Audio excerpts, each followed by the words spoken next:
मैं अनुराधा अपने YouTube channel success with Anuradha में आप सभी का स्वागत करती हूँ। जैसे कि आपको पता है कि मेरे 9 लेक्चर हो चुके हैं। मेरा जो टॉपिक था व्यक्तित्व यानी पर्सनैलिटी था। मैंने पर्सनैलिटी के बारे में आपको बहुत कुछ बता दिया था कि व्यक्तित्व होता क्या है, उसकी क्या क्या परिभाषाएं हैं, उसका अर्थ क्या है, वो सब मैं आपको बता चुकी हूँ। चलिए आप अपने अच्छे से नोट्स बनाइए, बिल्कुल अच्छे से, ठीक है। चलिए अब जो मेरा टॉपिक है वो है व्यक्तित्व के सिद्धांत, ठीक है। तो देख लीजिए एक बार व्यक्तित्व के सिद्धांत। तो कौन कौन से व्यक्तित्व के सिद्धांत है, कौन कौन से मनोवैज्ञानिकों ने इस व्यक्तित्व पर अपने अपने सिद्धांत दिए थे, वो देख लो। देखिए मनोविश्लेषणवाद सिद्धांत। मनोविश्लेषणवाद सिद्धांत किसने दिया था, बहुत इंपॉर्टेंट है ये। मनोविश्लेषणवाद सिद्धांत ये किसने दिया था, एक नंबर में पूछ लेगा कि मनोविश्लेषणवाद का जो सिद्धांत है वो किस मनोवैज्ञानिक ने दिया है। तो किसने दिया है, सिगमंड फ्रायड ने। किसने दिया है, सिगमंड फ्रायड ने। चलिए आगे हम इसे विस्तार से पढ़ेंगे, ठीक है, क्योंकि इम्पोर्टेंट है तो इसलिए मैं इसको विस्तार से बताऊंगी। ये देखिए शरीर रचना सिद्धांत ये किसने दिया है, सेल्डन ने। किसने दिया है, सेल्डन ने। बताया था ना कि शरीर रचना के आधार पर कितने प्रकार के होते हैं, व्यक्तित्व कितने प्रकार के होते हैं, बताया था ना सेल्डन ने। चलिए तीसरा है शील गुण सिद्धांत। ये किसने दिया है, ऑलपोर्ट और कैटल ने। किसने दिया है, ऑलपोर्ट और कैटल ने दिया है सिद्धांत। और फोर्थ है हमारा मांग सिद्धांत। ये किसने दिया है, मैस्लो ने। किसने, मैस्लो ने। फिफ्थ है हमारे परिस्थितिवाद। परिस्थितिवाद किसने दिया, गार्डनर मर्फी ने दिया था। किसने, गार्डनर मर्फी ने। 6 है हमारा अस्तित्ववादी सिद्धांत। ये किसने दिया था, कॉल रोजर्स ने। किसने दिया था, कॉल रोजर्स ने। अब ये मनोविश्लेषणवाद सिद्धांत क्या है, ये है सिगमंड फ्रायड ने क्या कहा था। सिगमंड फ्रायड ने मन के आधार पर विश्लेषण करके तभी ये सिद्धांत दिया था सिगमंड फ्रायड ने। चलिए इसे मैं आगे बताती हूँ, आप नोट कर लो।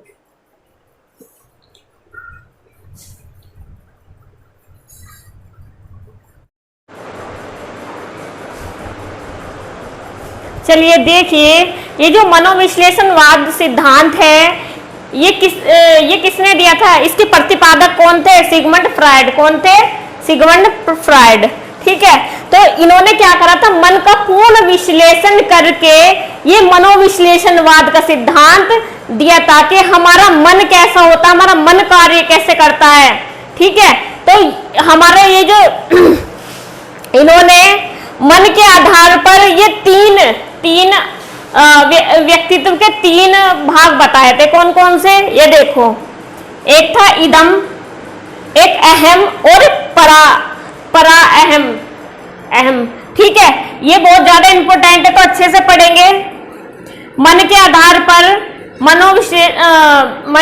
पर सिगमंड फ्रायड ने मनोविश्लेषणवाद का सिद्धांत का प्रतिपादन किया था, ठीक है। तो चलिए इदम क्या है, ये इदम जिसे आईडी से डिनोट करते हैं इसे कहते हैं ईड, ठीक है। ईगो, अहम को क्या कहते हैं, ईगो, और परा अहम को क्या कहते हैं, सुपर ईगो। अब इसे हिंदी में क्या कहते हैं, इसे कहते हैं चेतन मन, इसे अर्धचेतन मन और इसे अचेतन मन। इन्होंने व्यक्तित्व के आधार पर इन्होंने मन के आधार पर व्यक्तित्व को कितने भागों में बांटा था, 3 भागों में बांटा था। कौन कौन से, चेतन मन, अर्धचेतन मन और अचेतन मन। इन तीन भागों में बांटा था इन्हें के ईड, ईगो और सुपर ईगो। अब ये क्या है, अब मन का इनका यूज संपूर्ण मन का 10% भाग इसका यूज होता है और अचेतन मन में 90%, ठीक है। अब ये क्या है, ये है आकाश, इनका आईडी ईगो सुपर ईगो को आकाशीय निरूपण में दर्शाना। ये देखिए चेतन मन, अर्धचेतन मन और अचेतन मन, ये भी इसका डायग्राम है। ये है आईडी ईगो सुपर ईगो और यही आकाशीय निरूपण, ये दोनों चित्र सेम है। ठीक है, तो चलिए नोट कर लो इसे। ये चेतन मन क्या है? ये चेतन मन ये है, ये आज से संबंधित है, जो अभी चल रहा है, जो मतलब हम आजकल हम कैसे सोचते हैं, कैसे एकदम से कैसे मन हमारा कैसे चेतन रहता है, इस तरह से। तो ये जो चेतन मन है, ये हमारे आधुनिक जो वर्तमान में जो चल रहा है, हमारा मन कैसे कार्य करता है, वो दर्शाया गया है। अब ये है अर्धचेतन। अर्धचेतन क्या है? यानी कि जब हमारे सामने कुछ भी घटना हो जाए, है ना, हो जाए, कुछ टाइम बाद हमसे पूछ लिया कि भाई वो घटना कैसे कैसे हुई थी, तो आप क्या करोगे? पूरा तो याद नहीं आने का बिल्कुल भी। सोचोगे कि वहां, अगर आपसे पूछ ले कि वहां पे कौन कौन खड़े थे आपके साथी जो हैं, तो आप बहुत सोच समझ के बताओगे कि भाई मतलब आधी चीजें आपको याद आएंगी, आधी चीजें नहीं आने की, एकदम से बिल्कुल याद नहीं आने का, बिल्कुल भी याद नहीं आने का। तब आप अपने दिमाग पे इतना जोर दोगे, जब आपसे कहा जाएगा कि भाई नहीं, जोर देके बताओ कौन कौन था। पुलिस वाले करते हैं ना इस तरह से, जब वे किसी भी चीज की छानबीन करते हैं तो पूछते हैं ना, माइंड पे बहुत ज्यादा जोर दिलाते हैं ना आपको कि भाई एक बार याद करने की कोशिश करो कि क्या हुआ था, है ना। तो वो क्या है कि जब कोई इंसान हमसे कुछ चीज पूछता है तो हमें एकदम से याद नहीं आती। जब हमसे दोबारा बोला गया कि दिमाग पे थोड़ा जोर दे के बताओ, तब हमें कुछ कुछ चीजें याद आती हैं। तो वही क्या कहलाता है? अर्धचेतन। यानी कि हमें थोड़ी थोड़ी चीजें याद आना, वही क्या कहलाता है? अर्धचेतन मन। और अचेतन मन क्या है? अचेतन मन अर्धचेतन में पता चल गया कि अर्धचेतन क्या है कि जो चीजें हमें एकदम से याद, मतलब एकदम से याद, जैसे एकदम से याद नहीं आती, फिर दिमाग पे थोड़ा जोर देंगे तब चीजें याद आती हैं। अब ये क्या है? ये जो मन है, ये बहुत दुखी मन है और हमेशा चिंता इच्छाओं से भरा रहता है। इस मन की चिंता कभी नहीं खत्म होती भाई, इच्छा भी कभी खत्म नहीं होती इस मन की। ये हमेशा सोचता ही रहा, भैया मुझे तो कार चाहिए, भैया मुझे तो फोन चाहिए। सोचता रहना, यार फोन मिल जाता तो, फोन भी मिल गया, अच्छा फिर क्या चीज है, अच्छा थोड़ा लैपटॉप और मिल जाता। मतलब इस मन की इच्छा तो कभी खत्म ही नहीं हो रही बिल्कुल भी। तो ये कैसा मन है? अचेतन मन। चलिए नोट कर लो आप।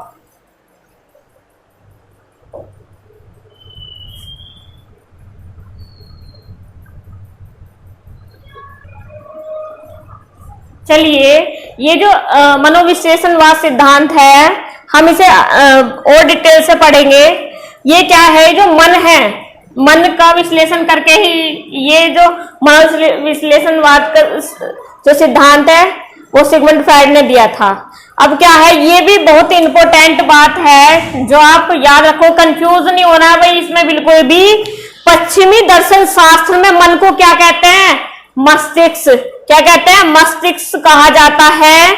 और भारतीय दर्शन शास्त्र में मन को क्या कहा जाता है? आत्मा कहा जाता है। भाई पश्चिम दर्शन शास्त्र में क्या कहा जाता है? मन को मस्तिष्क। और भारतीय दर्शन शास्त्र में मन को क्या कहा जाता है? आत्मा। क्या कहा जाता है? आत्मा। इंपोर्टेंट है ये लाइन, ठीक है, कंफ्यूज होने की जरूरत नहीं है।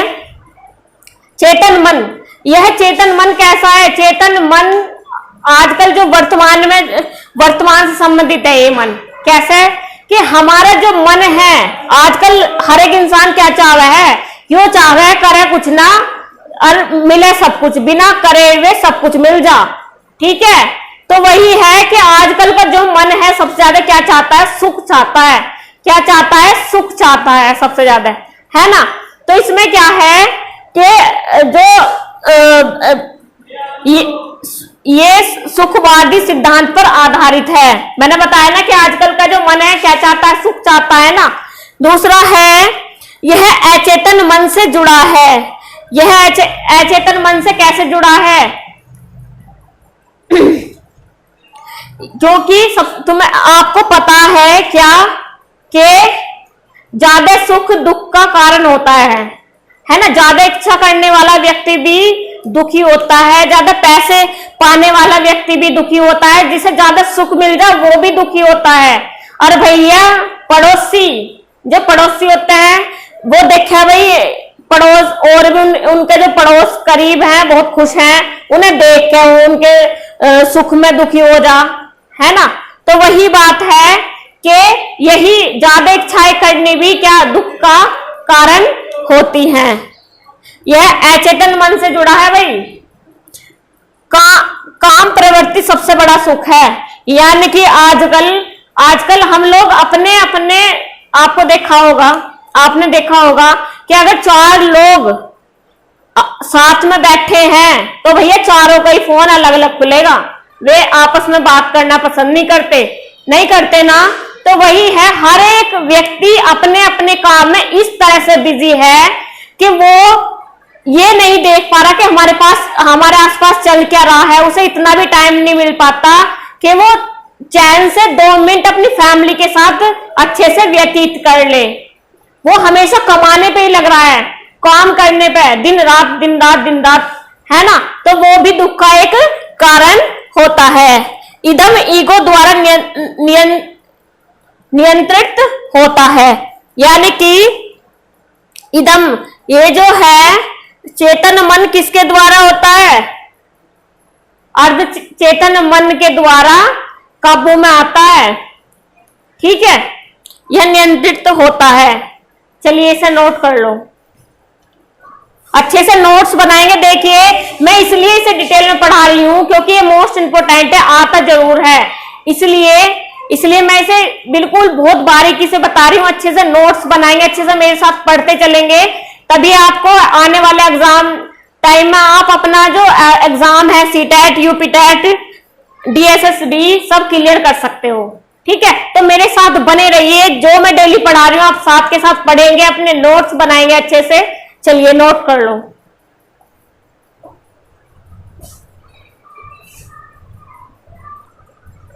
देखिए सिगमंड फ्रायड ने अपने मन को समझाने सिगमंड फ्रायड ने मन को समझाने के लिए 3 सिद्धांत दिए थे। कौन कौन से? एक तो ईड, और एक ईगो, और एक सुपर ईगो, ठीक है। हम इससे पहले हम चेतन मन पढ़ चुके हैं, यानी कि ईड पढ़ चुके हैं, ठीक है। दूसरा ये है अर्ध चेतन यानी कि ईगो, ऐसा मन जिसमें याद होते हुए भी चीजें याद नहीं आती, और पर उसके बाद अगर थोड़ा सा दिमाग पे जोर दिया जाए तो वे चीजें याद आने लगती हैं। तो वही क्या, वो कौन से मन में आते हैं? अर्धचेतन मन में, ठीक है।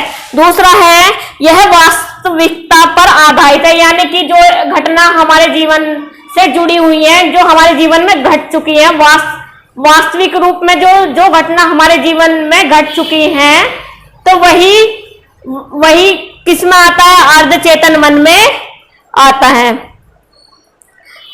यह अर्धचेतन मन से रिलेटेड है, यह वास्तविकता पर आधारित है, यानी कि हमारे सामने कोई भी घटना हुई है ना, तो उस कुछ टाइम बाद वही घटना दोबारा से आपके सामने दोहराई जाए, यानी कि वही घटना का जिक्र आपके फैमिली में से कोई भी आपसे पूछ ले कि वो वाकया कैसे कैसे हुआ था, वो घटना कैसे हुई थी, तो आपको एकदम से वो चीजें याद नहीं आने की। फिर अगर आपको दोबारा बोला जाए कि अपने दिमाग पर थोड़ा जोर देकर वो चीजें बताइए, तो आप अपने दिमाग पर थोड़ा सा जोर देकर वह चीजें सही उसके बारे में आप बता दोगे, है ना। तीसरा है यह अर्धचेतन मन से जुड़ा है, अर्धचेतन नहीं, ये अचेतन मन से जुड़ा है, ये अचेतन मन से जुड़ा है। किससे जुड़ा है भाई? अचेतन मन से जुड़ा है ना। ये क्यों? क्योंकि इससे हमें बहुत ज्यादा दुख मिलता है। हमारी बहुत सारी अचेतन में क्या है, अचेतन मन में क्या है? अचेतन मन में है कि जो अंदर ही अंदर दुखी रहते हैं, जिनका मन अंदर ही अंदर दुखी रहता है, और उनको क्या इच्छाओं का भंडार भरा रहता है, मतलब उनकी इच्छाएं कभी खत्म नहीं होती, एक इच्छा खत्म दूसरी शुरू, एक इच्छा खत्म दूसरी शुरू, वही वाली बात रहती है अचेतन मन में, है ना। तो ये अर्धचेतन किससे जुड़ा है? अचेतन मन से जुड़ा है। ये मानवतावादी से संबंधित है। ये किससे संबंधित है? मानवतावादी से संबंधित है, ठीक है, जिसमें मानव का कल्याण भी हो रहा हो और मानव से रिलेटेड, है ना, मानववादी से संबंधित है। चलिए नोट कर लो, अच्छे से पढ़ेंगे भाई, कंफ्यूज होने की बिल्कुल भी जरूरत नहीं है, ठीक है। आप एक एक चीजों को मैं बहुत विस्तार से चीजें बता रही हूँ, आप अच्छे से पढ़ोगे तो आपको ये चीजें समझ में आएंगी, ठीक है। मेरा channel subscribe, like, share, comments जरूर करें, ज्यादा से ज्यादा शेयर करें। अब ये नोट कर लो आप।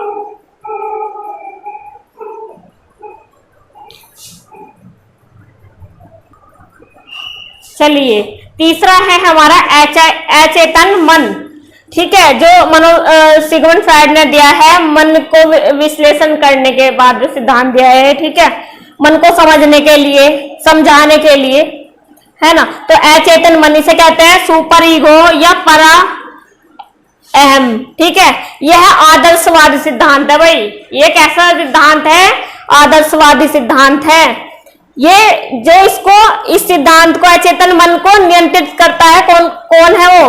आईडी और ईगो, यानी कि चेतन मन या अर्धचेतन मन इसको कंट्रोल करता है, ठीक है। तीसरा है, यह पूरी तरह सामाजिकता प्लस नैतिकता पर आधारित है। ये क्यों सामाजिक और नैतिकता पर आधारित है? कि ज्यादा इच्छाएं करनी भी दुख का कारण होती हैं, ठीक है।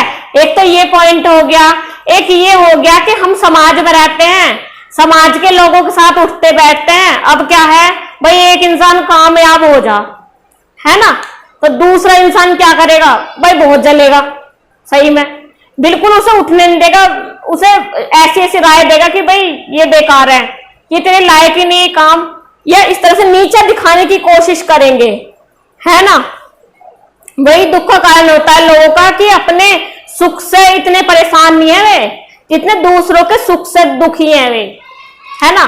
वे सबसे ज्यादा दुख इसलिए होते हैं कि ये अच्छा खा रहा है, ये अच्छा हो रहा है, ये अच्छा काम कर रहा है, तो सबसे ज्यादा समाज में रहकर वही लोग जिनके साथ हम रहते हैं वही लोग ज्यादा फूकने लगते हैं, यानी कि जलने लगते हैं ना, बहुत जलन होनी शुरू हो जाती है ना। तो यही सबसे ज्यादा यही है, ऐसे जो लोग होते हैं, ऐसे मन के जो लोग होते हैं बहुत ही अंदर क्रियाशील होते हैं। उनकी जो इच्छाएं हैं, वे इच्छाओं का भंडारण, बहुत ज्यादा इच्छा, मन में बहुत ज्यादा इच्छा रहती है उनके, बहुत सारी इच्छाएं, एक नहीं बहुत सारी इच्छाएं होती है उनकी, कि एक खत्म हो दूसरी स्टार्ट, एक खत्म हो दूसरी स्टार्ट। उन लोगों की इच्छा कभी जिंदगी में खत्म होती ही नहीं, मर जाए इंसान, पर उनकी इच्छाएं कभी खत्म नहीं होती, है ना। तो वही है कि यह पूरी तरह सामाजिकता तथा नैतिक गुण जो उसके आचरण वगैरह है सब पर क्या आधारित है ना।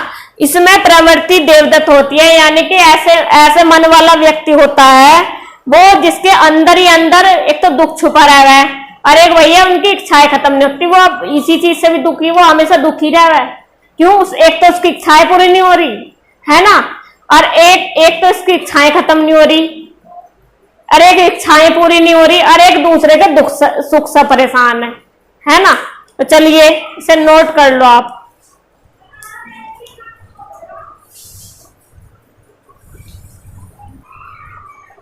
देखिए व्यक्तित्व का वर्गीकरण। अब व्यक्तित्व का वर्गीकरण किस वैज्ञानिक ने अपने अकॉर्डिंग किया था?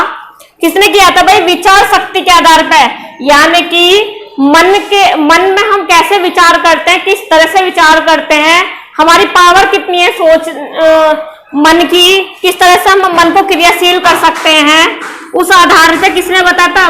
विचार शक्ति के आधार पर किसने बताया था? थॉर्नडाइक ने। किसने बताया था? किसने वर्गीकरण किया था? विचार के आधार पर किसने वर्गीकरण किया था व्यक्तित्व का? थॉर्नडाइक ने। विचार शक्ति के आधार पर किसने किया था वर्गीकरण? थॉर्नडाइक ने। और शरीर के आधार के आकार के आधार पर किसने किया था? व्यक्तित्व का वर्गीकरण किसने किया था भाई? वॉर्नर ने। किसने किया था? वॉर्नर ने। और स्वभाव के आधार पर किसने किया था वर्गीकरण व्यक्तित्व का? स्वभाव को देखते हुए कि जैसे इंसान मतलब स्वभाव रखता है उस तरह से ही सोचता है ना। तो ये किसने वो करा था? उनका मन, जैसा मन होता है इंसान का वैसे ही उसका स्वभाव होता है ना। तो ये किसने बताया था? ये बताया था सेल्डन ने। व्यक्तित्व का वर्गीकरण इसी आधार पर किया था, स्वभाव के आधार पर, सेल्डन ने। ठीक है। चौथा है शरीर रचना के आधार पर। शरीर रचना के आधार पर व्यक्तित्व का वर्गीकरण किसने किया था? क्रेचमर ने। किसने? क्रेचमर ने। नोट कर लो।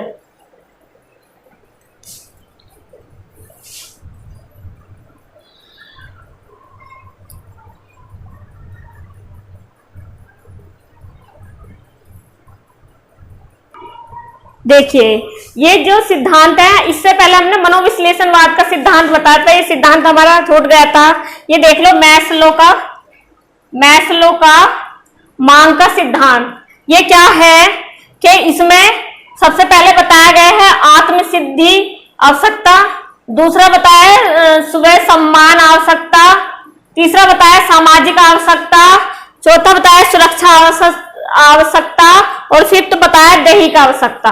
अब इनमें क्या है? आवश्यकता, ये दोनों जो आवश्यकताएं हैं, कौन कौन सी? आत्मसिद्धि आवश्यकताएं और स्व सम्मान आवश्यकता। ये कौन है? उच्च स्तरीय आवश्यकता। ये उच्च स्तर की आवश्यकता है। और ये जो तीन है ये निम्न स्तरीय आवश्यकताएं हैं, है ना। तो ये क्या है? ये कैसे जाती है? ये जाती है निम्न से उच्च की ओर। ये कैसे जाती है? निम्न से उच्च की ओर। इसमें किस किस की आवश्यकता पड़ती है? दैहिक आवश्यकताएं पड़ती हैं, सुरक्षा आवश्यकताएं पड़ती है, सामाजिक आवश्यकताएं पड़ती है, स्व सम्मान आवश्यकताएं पड़ती है और आत्मसिद्धि आवश्यकताएं पड़ती हैं। तो नोट कर लो इसे।